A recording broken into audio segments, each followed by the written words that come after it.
True lala kaya? Janine, ipinaraya na nga ba kay Kim Chiu si Paolo Avellino?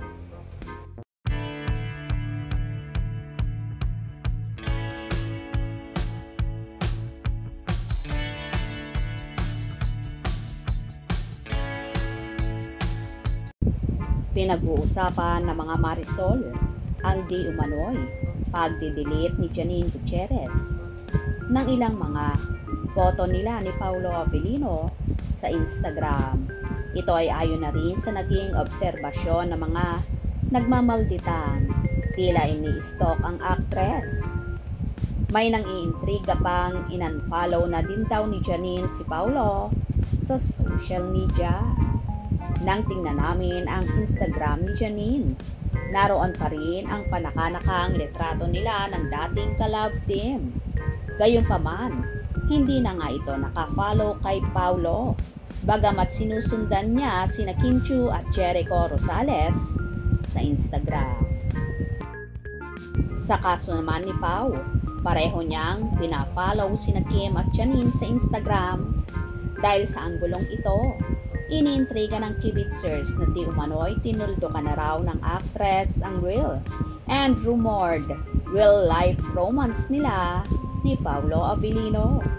May nag-issue pang isinuko na umano ni Janine si Paolo kay Kim na ngayon ay nachichikang nagkakamabutihan na. Ito naman ang ilang hirit ng kibitzers. End of Paunin era. Suko na siya sa Chinita Princess. Wagi na si Kimi kay Pao. Bakit? May pa-unfollow pa. Pero si Kim di niya in-unfollow. Siguro tanggap na niya that Kim Pao is in and Paunin is out. Well, kung totoo man ito, mas mainam naman talagang tuluyan ng iparaya ni Janine si Paolo kay Kimi.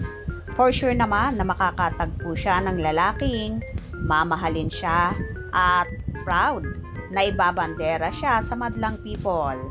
Higit pa kay Paolo Avellino.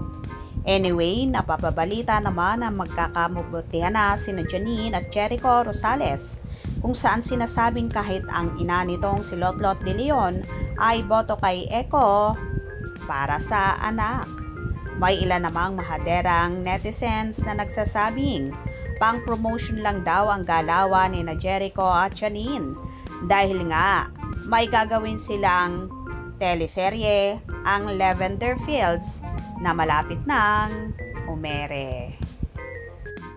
Kaya naman palaging tumutok sa mga maiinit na kaganapan.